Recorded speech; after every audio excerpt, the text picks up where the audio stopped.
하나님 말씀 시편 34편입니다.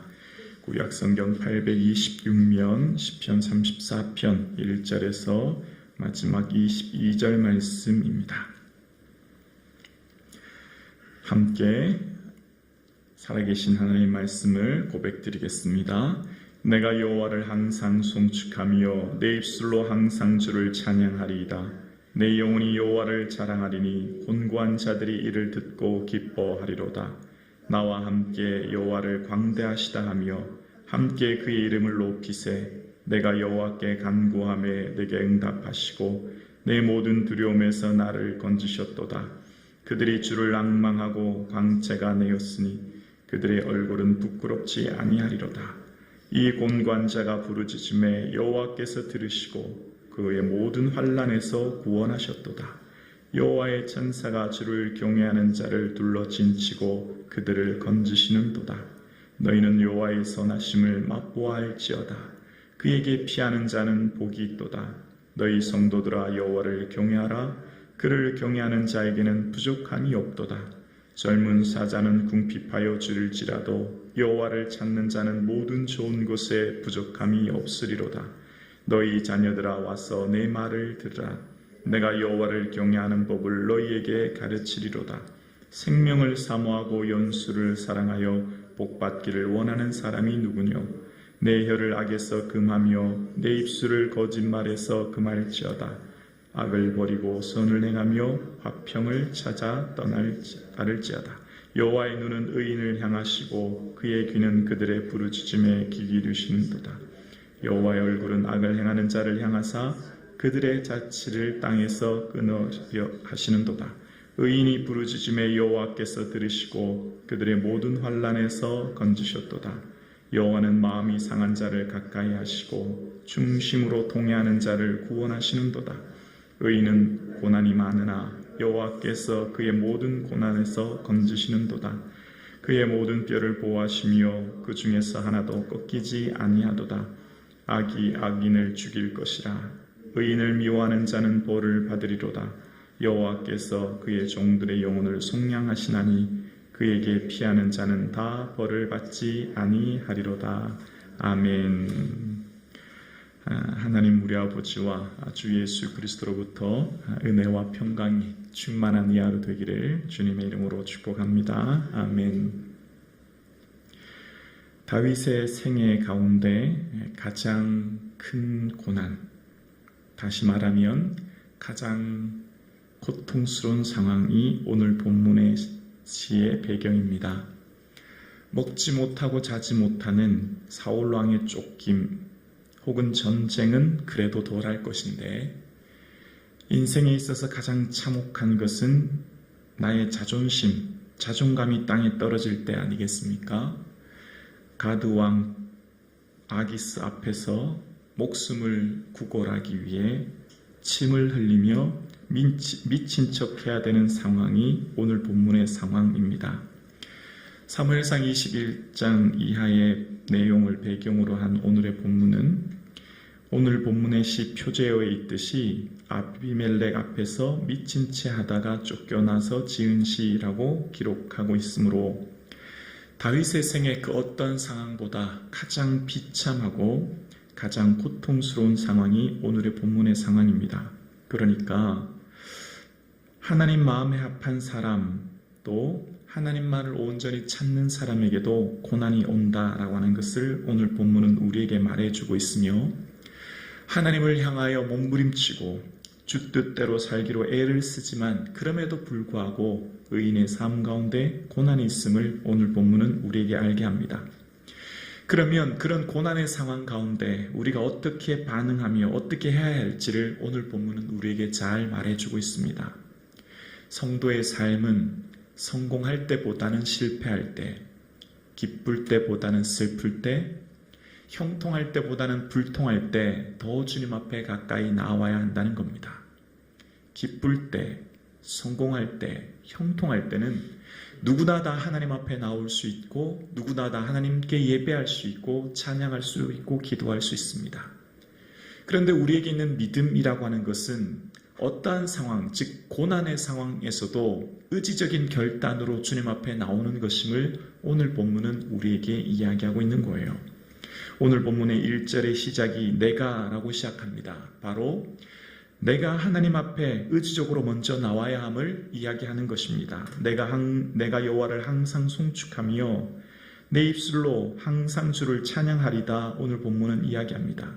항상이란 단어, 그러니까 어떠한 상황, 즉 고난과 공고 가운데 있음에도 불구하고 내가 항상 주님을 찬양합니다 라고 하는 이 고백은 믿음이라고 하는 것은 의지적인 결단이 있어야 함을 이야기하는 거예요.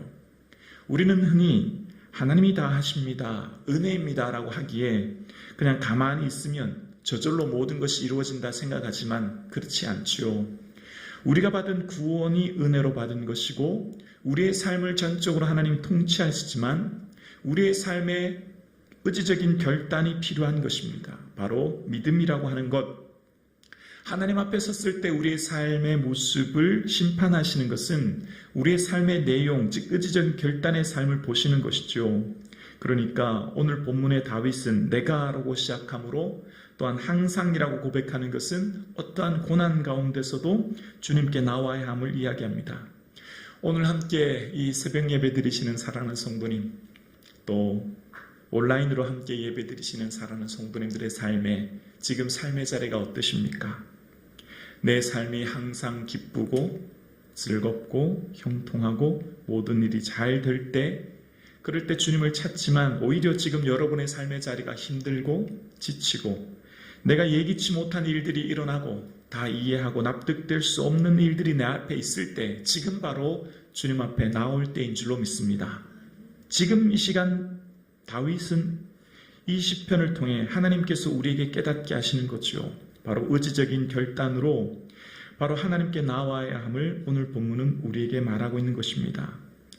고난과 곤고의 시간, 주님을 찾는 것이라는 거예요. 어떻게 해요? 찬양하는 것이라는 겁니다. 주님을 바라보고 높이는 것이라는 겁니다.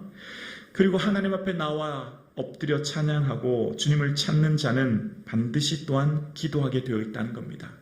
왜냐하면 하나님만이 도울 자이시기 때문에 주님께만 간구하게 된다는 것이죠. 4절입니다. 내가 여호와께 간구하매 내게 응답하시고 내 모든 두려움에서 나를 건지셨도다.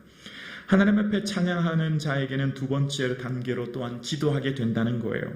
하나님을 향해 기도하고 부르짖고 간구하게 되어지고, 하나님 앞에 부르짖어 간구하는 자, 그러니까 인생의 가장 고통스러운 상황 가운데 하나님 앞에 나오는 자, 그 공고한 상황 가운데 부르짖는 자, 6절이 곤고한 자가 부르짖매라고 이야기하지 않습니까? 그럴 때 하나님께서는 어떻게 하실까요? 그 다음 반응, 그러니까 인생의 가장 극심한 고난 가운데, 고통 가운데 부르짖을 때 하나님이 주시는 은혜가 뭘까요? 바로 하나님의 선하심을 맛보게 하는 겁니다. 8절입니다. 너희는 여호와의 선하심을 맛보아할지어다. 그에게 피하는 자는 복이 있도다 라고 고백하게 되는 것이죠. 단순히 소리를 이야기로 통해 들으면 어떤 음식에 대한 맛을 말입니다. 추측할 뿐이지만 내가 직접 그 현장에 가서 그 음식의 맛을 보았을 때는 정확하게 그 음식의 맛을 알 수 있듯이, 하나님 앞에 고난 가운데 찬양하고 부르짖는 자는 반드시 하나님의 선하심을 맛보게 될 줄로 믿습니다. 아멘이시죠? 반드시 하나님께 나와 엎드려 부르짖고 간구하는 자, 하나님의 선하심을 맛보게 해주실 줄로 믿습니다. 각자에게 주시는 방법으로 응답해 주시고 각자에게 주시는 놀라운 은혜로 반드시 하나님의 선하심을 맛보게 해주실 줄로 믿습니다.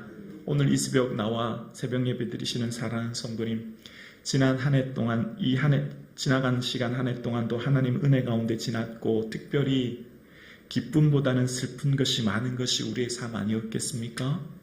형통보다는 불통 가운데 어려움이 더 많았던 것이 솔직한 우리의 고백입니다. 그러나 그런 순간 가운데서도 이 새벽을 깨우고 주님 전에 나왔을 때 하나님께서 우리에게 은혜 주신 줄로 믿습니다. 그 은혜를 경험했기 때문에 우리는 또한 고난을 넘어설 수 있었고 지금 여기까지 올 수 있게 되었지요. 여기에 하나님의 은혜가 있는 겁니다.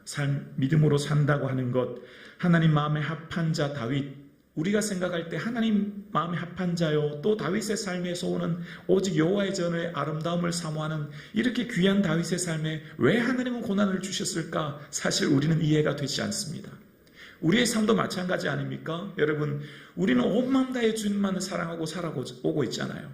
그런데 질병의 문제, 경제적인 어려움, 자녀의 문제, 수많은 어려움이 생겨요. 사실 우리는 다 이해할 수가 없습니다.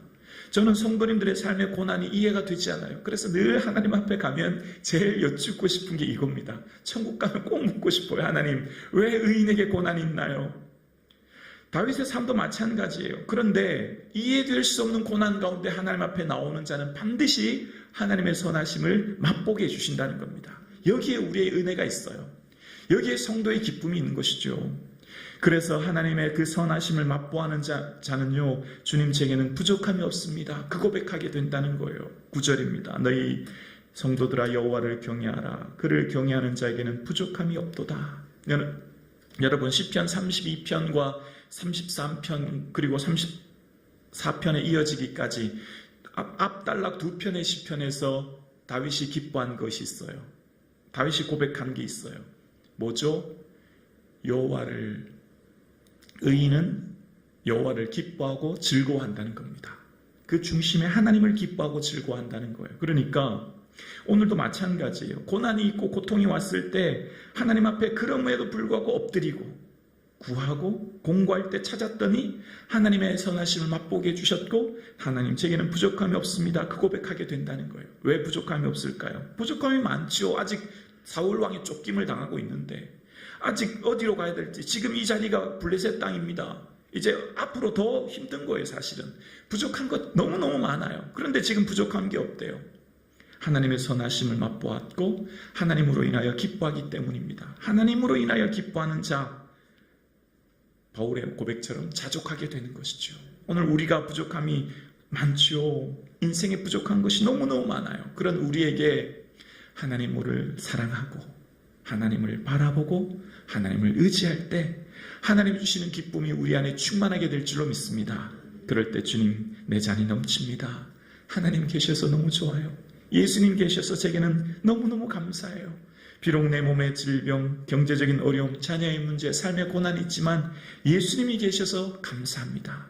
이것이 우리의 고백되기를 주의 이름으로 축원합니다. 예수님이 내 삶의 최고의 감사의 제목, 최고의 기쁨이 제목되어질 수 있기를 주의 이름으로 축원합니다. 그런 자에게 하나님이 주시는 이제 하나님 마음을 알게 되어져요. 아, 하나님은 이런 자를 가까이 하시고 하나님 이런 자에게 은혜 주시는구나.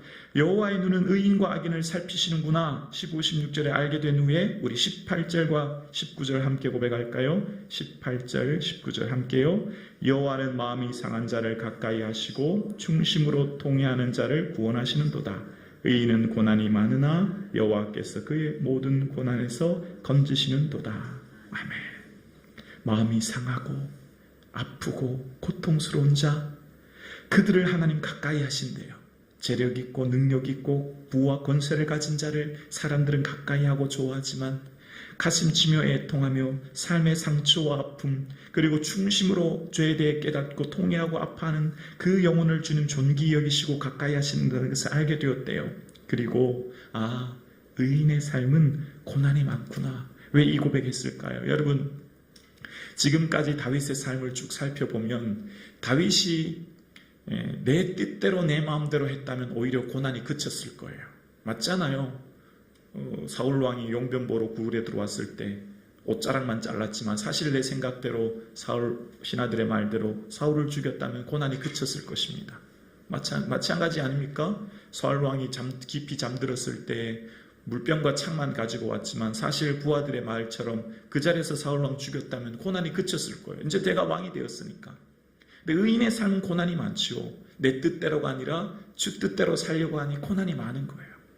예수 잘 믿으면 고난이 많습니다. 내 생각대로 이렇게 했으면 편한데 예수님 생각하니까 참고, 예수님 생각하니까 견뎌야 되고, 예수님 생각하니까 억울할 때도 내 화를대로 다 못 내야 되고 인내해야 되는 것이죠. 의인의 삶은 고난이 많은 거예요. 그러나 하나님은 그 고난 가운데서도 건져주시는 분이신 줄로 믿습니다. 내 마음 예수님 아시는 거예요. 아멘이십니까? 예수님 알면 됐죠. 결국 천국 가서 다 밝혀질 건데 좀 억울하고 힘들고 내 아이에게 수많은 얘기가 들려오고 어떻게 나에게 이런 말을 할 수가 있나? 나는 그에게 사랑하고 내가 그를 위해 진심으로 기도해주고 나는 품었을 뿐인데 어떻게 나에게 이런 말을 하지? 서운할 때가 너무 많고 그러나 예수님 내 마음 아시니 예수님 나의 삶을 바라보고 계시니 참을 수 있고 할렐루야. 주님께 나오는 자는 이 은혜 받는 것입니다. 주님께 나오는 자는 의인에게는 고난이 많고 마음이 상하고 아프지만 하나님이 오냐 내가 네 마음 다 안다. 걱정하지 마라. 얼마나 마음이 아프니 주님 위로 바라보시는 저와 여러분 되실 수 있기를 주 이름으로 축원합니다. 다윗의 인생에 가장 자존심 상하고 가장 고통스러운 그 순간 알게 된 거예요. 하나님은 우리의 상한 마음 상한 자를 가까이 해주시고 또 의인의 삶은 고난이 많지만 건져주시는구나 라는 것을 깨닫게 된 거예요. 오늘 예수 그리스도를 온 마음 다해 사랑하는 우리 사랑하는 성도님, 의인에게는 고난이 많지만 그 고난을 하나님 헤아려 주시고 건져 주시고 인도해 주시는 예수님만 바라보고 신앙생활하기를 주 이름으로 축원합니다. 세상 사람들 환경 볼 때 실족하고 시험 들고 마음 상한 일 많지만 예수님만 의지하고 예수님만 바라보고 이 시간 기도하기를 주 이름으로 축원합니다.